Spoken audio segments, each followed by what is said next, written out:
Good morning, everybody. It's just me today, just so you know, in case you hadn't figured that out. Um, the title of the talk this week, we're continuing. We're kicking off. The annual theme is intentional living. What does it mean to live with intention? And today, the title is My Abundant Life. So, I'm going to ask you a couple questions. When we talk about abundance, what are we talking about? Pardon me? What are we talking? Anything. Thank you. Yes, anything. Frequently, when we start talking about abundance, people assume, I'm going to say, some people assume, probably, that we're talking about money. Money's part of it, most certainly. Money's part of the whole abundance conversation. But we can have an abundance of many things. We can have an abundance of health. We can have an abundance of friends. We can have an abundance of toys. Too many Legos in the house can result in, Lego injuries, walking around barefoot. Did have that experience once over the last 3 weeks. I did, yeah. Stepping on the Lego. Nothing quite like that. There was an abundance of screaming going on in my head when that happened. Language, yes, language. But abundance means a lot of things. And most certainly abundance in terms of financial prosperity is part of that. And so that will be part of the conversation today, along with just abundance in general. Okay. Ernest Holmes has a lot to say about abundant living. And I had to kind of rein it all in. I have several quotes I'll be sharing with you as we go through this. And Joe, I forgot to give you a heads up on this, but I'm going to need the spiritual practices slide right as we now. Okay. Sorry. Yes. As I was going through, I write my talk like 3 or 4 times over the course of like a couple days at the end of the week.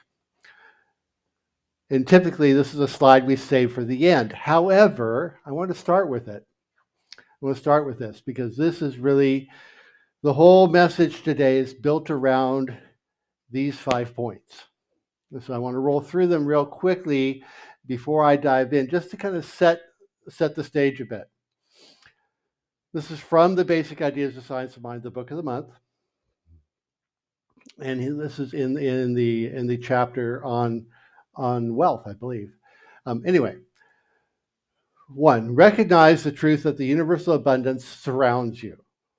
2, understand and believe in the responsiveness of the one mind. 3, know your right and ability to speak your word believingly, and that the activity of mind as law will manifest the good you choose. 4, declare your good and know it is made manifest. Let there be no doubt or worry. 5, act in every practical way you can. Life is action. And these are in this order on purpose. Okay? They're in this order on purpose. So, with that, we'll go back to the beginning and talk about what is abundance. Because we get to define it for ourselves. It's kind of like success, right? We talk about success and it's like, you need to have a successful life and successful living and blah, blah, blah, blah, blah, blah, blah, blah, blah, blah. Who defines that? Who says what success is for you? Right? You do. The same goes for abundant living or anything having to do with our lives. We get to define that for ourselves. It really doesn't matter what other people think. If I am happy, if I am healthy, if I am whole, if I am feeling good about me, That's what matters, right? And conversely, if I'm not feeling good about me, if I'm not happy, healthy, feeling successful, feeling abundant, feeling the way I want to do, I get to make the choices that begin to shift that around. I get to do the work to look at my own thoughts, my own beliefs, my own ideas about who and what I am in order to make the changes necessary to shift that conversation. Right? The conversation that matters most ultimately is the conversation that I am having with me, about my life, about the people around me, about the circumstances and conditions that are surrounding me. Those conversations I'm having with me about me are the ones that matter. Now, when I sat down to pull together the reading for the meditation this morning, I found this, which ties in perfectly, of course.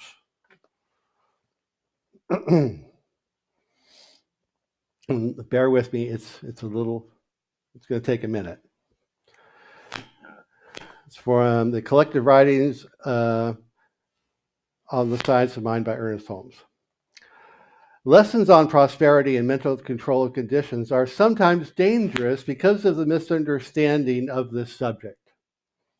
Science of Mind is not a get-rich-quick scheme.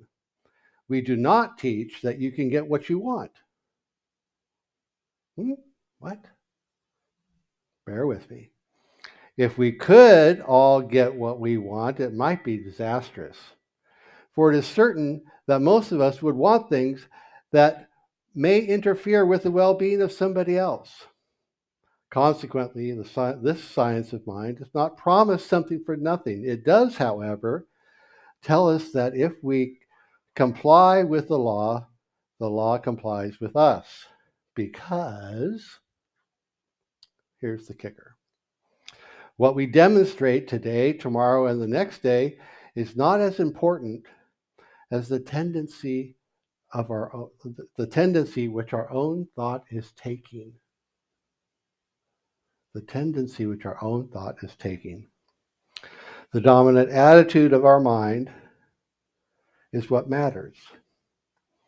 If everyday things are a little better, a little happier, a little more harmonious, a little more health-giving and joyous, if each day we are expressing more life, we are going in the right direction. We're going in the right direction. Abundant living is about the tendency of our thinking, the tendency of our believing, the tendency of how we feel about who and what we are and the nature and condition of our existence. Do I want to have a more happy, joyful, joyous, laughing, loving life? Yes, absolutely. What do I need to do to make that shift in my own internal dialogue to bring that more fully into fruition? More meditation time, more choosing, what's the word I'm looking for? Making more life-giving choices. A life-giving choice. And that begins with remembering that as we teach, God's Spirit, infinite life is all there is. If we can remember that Spirit surrounds me, goes before me, moves through me, expresses as me, as the entirety of my life, going before me, making plain and safe my way in each and every moment. Can I walk in that? Can I walk around in an idea that the spirit of love and joy and peace, prosperity, health, and wholeness enfolds me in each and every moment?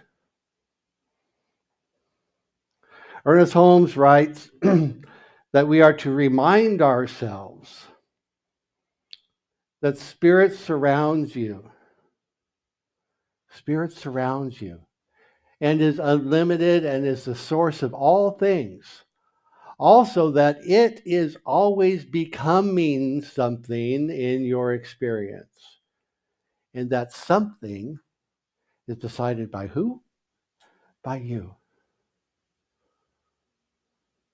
That something is decided by you. It is surrounding us. It is unlimited. It is the source of all things. Everything. Even science tells us that now. Quantum physics, string theory, all of it, right? All of it and all the advanced physics and science is pointing to the idea that this universe we live in is built of a one common substance, and that substance is always responding to the impress of our thought, down to the cells of our body. Our health and well-being are very much contingent upon our own thinking about who and what we are. I remember, to tell a story on myself. I remember I first walked into the Church of Religious Science, which is what we were called back many years ago, and sitting down in the class with all the adults. There were a bunch of us who were in the high school group, and we all decided we were all going to take the adult, first, it was called first year Science of Mind class at that time. It was a 30-week class,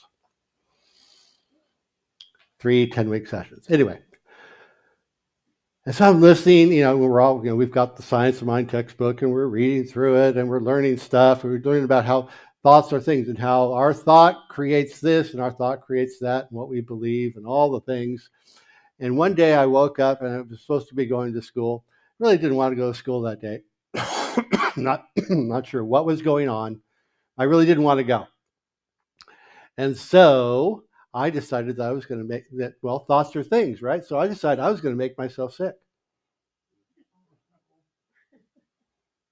And sure enough, I did. I literally did. By the time I got halfway to school, I had to get off my bike and throw up on the sidewalk. So I went home, took my temperature. Sure enough, I had a fever. And I decided, I was ready to go back. I didn't want to go. It was that day, but the next day I had fun stuff going on at school, so I wanted to make sure I got back. And sure enough, I was fine by the next morning. Powerful stuff, right? Powerful stuff. My very first demonstration.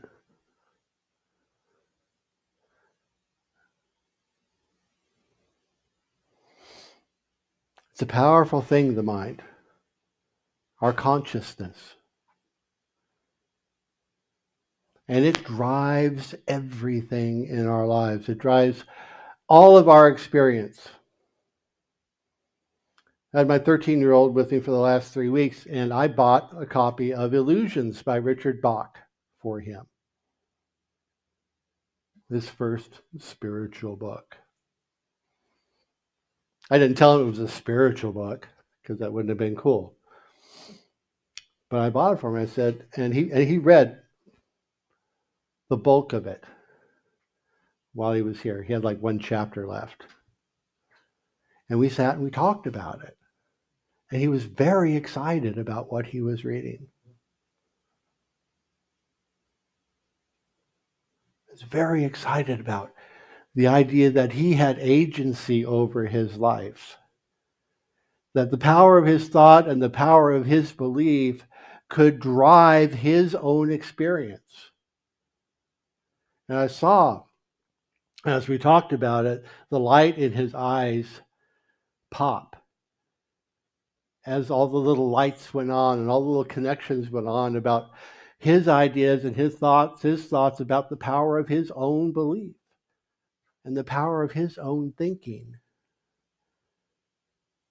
And it's the kind of thing that I see in each of us as we gather here Sunday together. We take classes, we do all the things, and when all of a sudden a shift happens, And I can see that, that each of us is feeling that in our own unique and different way. It's a powerful thing to know that our own belief sets the limit to our experience, or the limitlessness of our experience.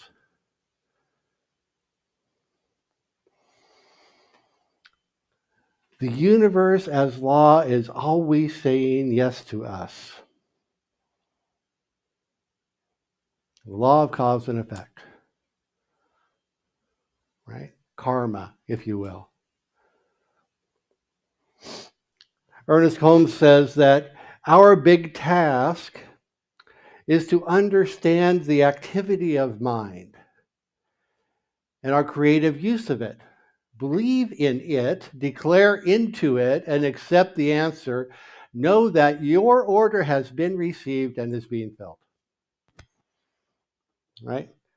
Even more today, we see that in action. Right? We put in our orders, and sure enough, depending on what it is we're ordering. I mean, if we're ordering Uber Eats, it could be 30 minutes to an hour. Sometimes more, unless we pay for that little extra exclusive thing that says, you know what, you're going to be the only one. Right? But we put in our order and we know it's going to be filled. With Amazon, it could be today, tomorrow, the next day, 3 days. Or we could actually go down to the store and get it ourselves. What?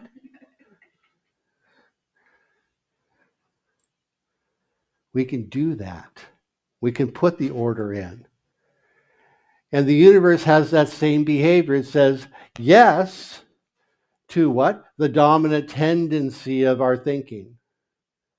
That's karma, right? We were having a conversation with my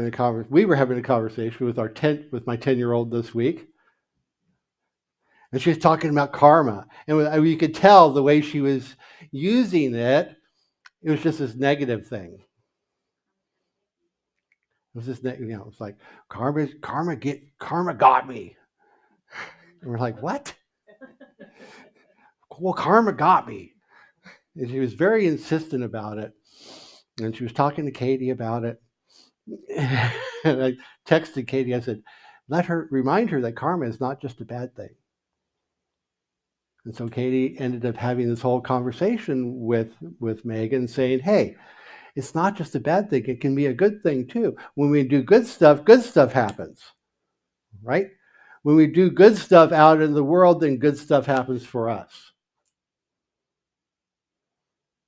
It works. So if we're looking at creating a more abundant life, what kind of seeds are we planting? Are they seeds, thoughts of good stuff? Thoughts of not so good stuff? Are we talking about expansive living or limited living? Am I feeling a sense of joy and excitement and enthusiasm? Or am I trapped in my own fear and anxiety that is restricting that flow of good? What's the conversation that I'm having with me about all of this? And remembering that we have the agency to speak our own word,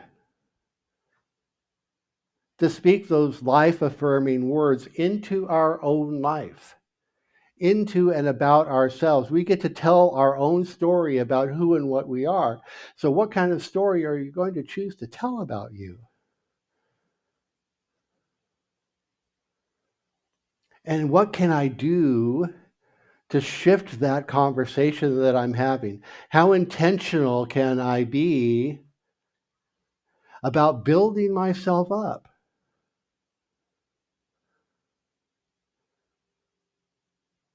About feeling more self-affirming, practicing more self-care, being more loving and caring with me, about me, around me, doing the things necessary so that I can feel good about the kind of life I'm living, number one. And number two, the kind of person I am. And number three, the kind of person I'm becoming. What can I do about all of that?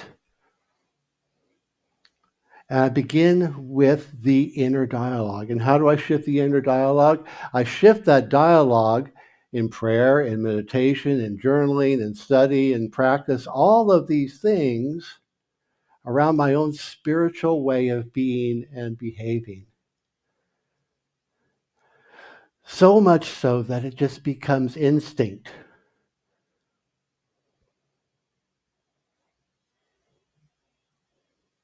That just becomes a reflex for us. Just like we talk about it in terms of athletics, right?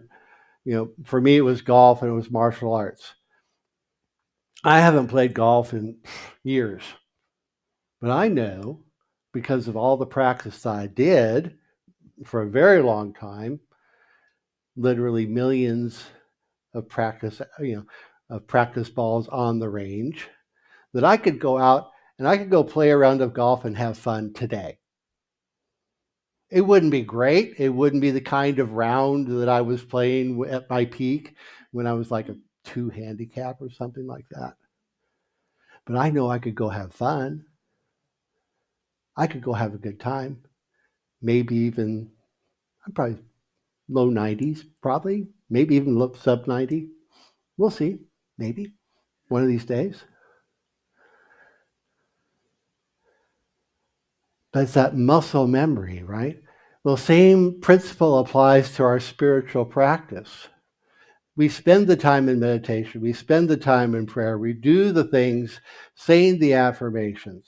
So much so that when that tough passage happens, our reflex is not to freak out, but our reflex is to go, pause, breathe, center, and know the truth. Because I've built up my own spiritual muscles, so that rather than getting trapped in the fear and anxiety, I'm turning to love, I'm turning to joy, I'm turning to peace. I'm reminding myself of what the truth of my being is in the face of the appearances.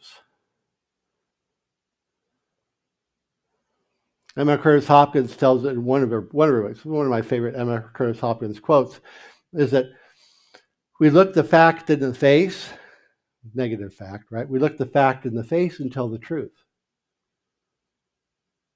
We look the fact in the face and we tell the truth, right? The truth that even despite beyond what appears to be things not working well, there too is the presence of Spirit. There too is the presence of God.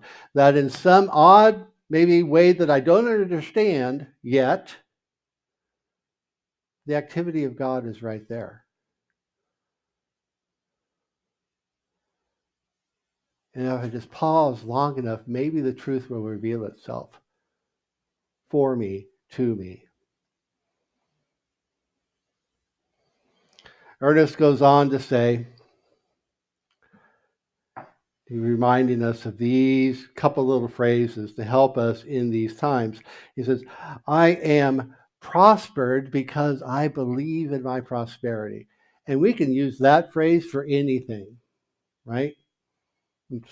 We can trade prospered out for love, trade prospered out for peace, trade prospered out for wealth, wholeness, all of this, right? We could trade the words out. And I accept the responsiveness of the universe.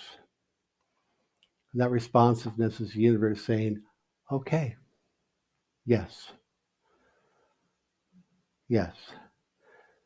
We don't need to know all the hows yet, as long as we know the what. What is it we desire to experience in our life in terms of abundance? And then we begin taking that first step. We declare our good and know it is done. We express gratitude in advance,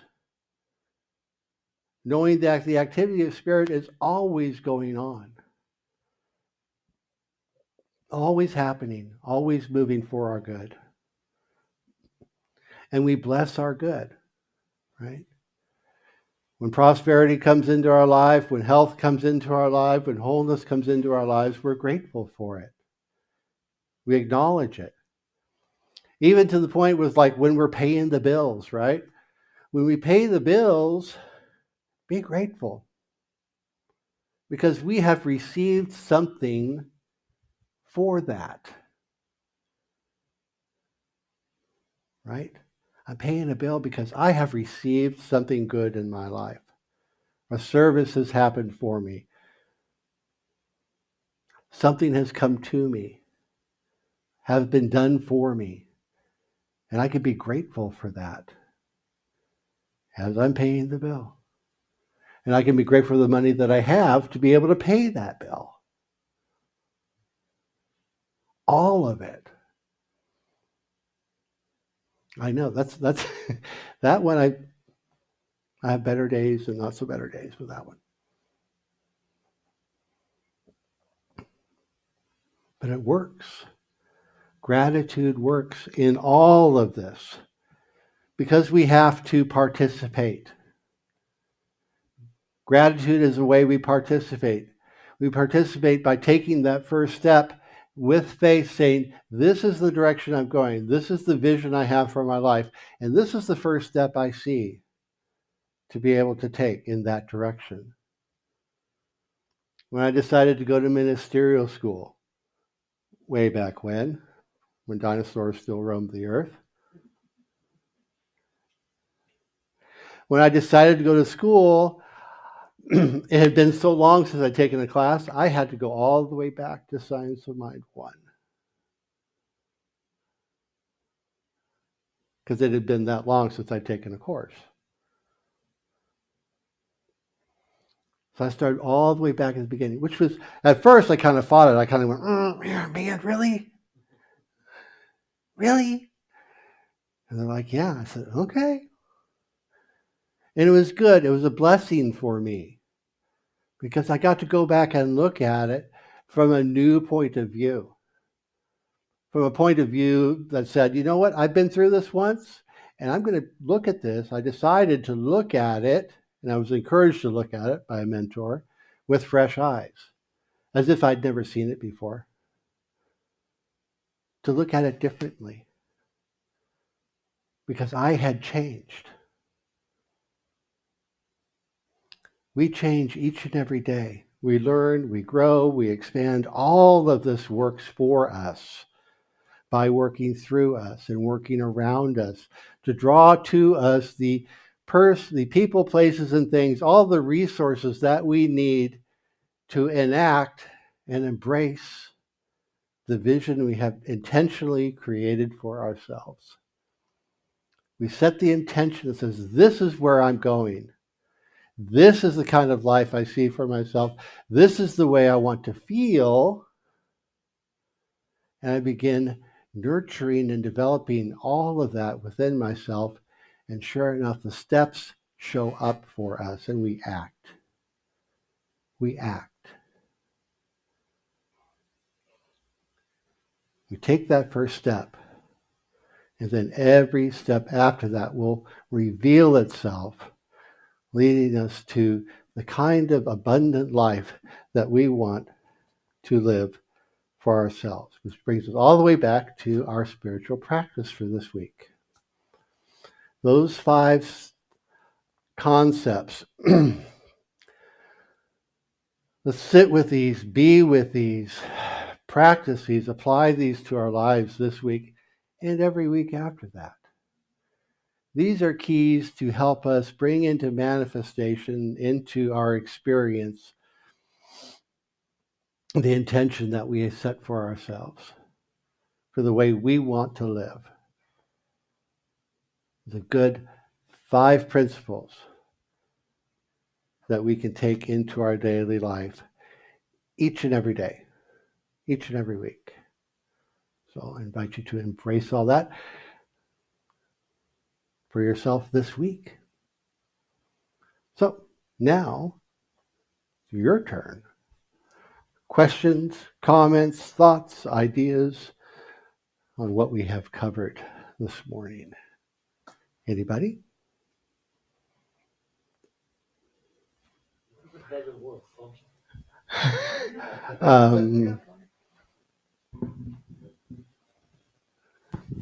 You gonna do it? Thanks, Diane. In the back? No. Oh, yeah. Back in the middle of the back. No. Jane. Sure. He said, what if it didn't work or doesn't work? I think that's what you heard. Oh, what if it doesn't work? Yeah, when I think. When we say it doesn't work, what do we say? Are we saying it doesn't work the way we expected? Yes, that's Yes. exactly what it is. Right. I know that I can only speak for myself. Okay. And I speak for myself. When I find that it's not working for me, I have to ask myself, is this something I really wanted? If it's according to my life, right? Because if I'm looking, and I don't know if there's something specific you have in mind, but things not working for me is frequently when I look back in retrospect, because in the moment I feel disappointed, and the moment I'm upset, in the moment I'm like, hey, they said if I believe that it's going to happen, if I think this, then I'm going to get this. What I've found in retrospect is that maybe it just wasn't the right time for me, or maybe something better showed up that I wasn't expecting. And sometimes I know that I find that there's something I have been holding on to in my own thinking and my own consciousness that gets in the way. And once I clear that up, then that certain circumstance or thing, then that shows up. But typically, always I've found that it's been me getting in my own way. Okay. Behind, yes.